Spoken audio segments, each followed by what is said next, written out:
kalikasan mula sa paaralan ng Conrada Teroco Memorial High School. Mula sa senior high department. Pagkakaisa sa sunog na sumisira.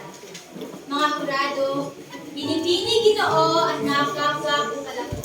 Iwaglit muna sa isip ang sakit na nadarama, limutin ang mga bagay na minsan nakakasakit na. Maaari bang pagdamay sa kapwa na may ating ipaglaban? Pero bakit ganito? Sa bawat tingin ko, sa paligid ko, kanya-kanya ang lahat ng tao.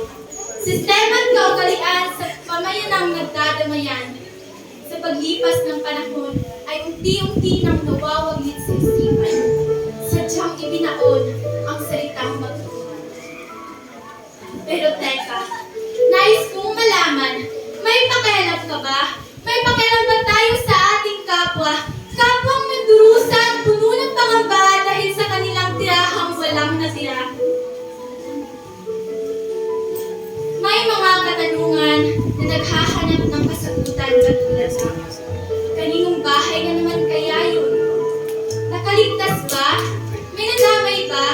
Sino na naman kaya ang nagpabaya? Teka lang, nagpabaya nga ba? Di natin alam, di natin masabi yan. Sa gitna ng sakuna, ang dapat gawin ay magtulungan at magkaisa. Iwasan ang turuan kung sino ang may kasalanan. Ngayon, buksan mong maigi ang iyong mga tenga at pakinggan ang mga bibigkasin kong mga salita. Makinig ka. Mga batay huwag hayaang magbukas ng kalan. Mga sigarilyong paupos ay huwag sanang itapon kung saan-saan. Pati mga dikuryente at saksakan. Eto pa. Puspuro'y huwag paglaruan. Gaya ng paglaro niya sa iyong pusong luhaan. Ilan yan sa mga dapat mong tandaan. Hindi mo kailangan maging bumbero ng bayan para iligtas ang kapwa mong mamamayan. Gamitin ang lakas at isip upang mapatay ito. Simpleng tubig at buhangin ay gamitin ang gusto upang apoy bulahin, ito'y dapat alam mo. Sapat na kaalaman ang mairalim mong tuluyan na maging magandang halimbawa para sa ating kaligtasan.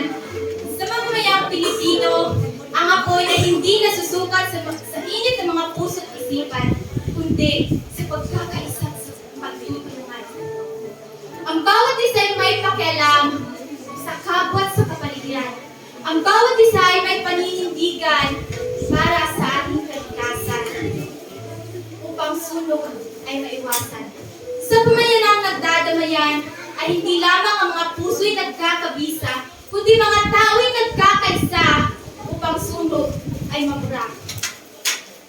Ako'y paalis na, pero teka lang, ako'y may nakalimutan. Salita. Huwag sumabay sa ikot ng mundo. Problema ay pagkaisahan upang sunog ay maiwasan. Gumising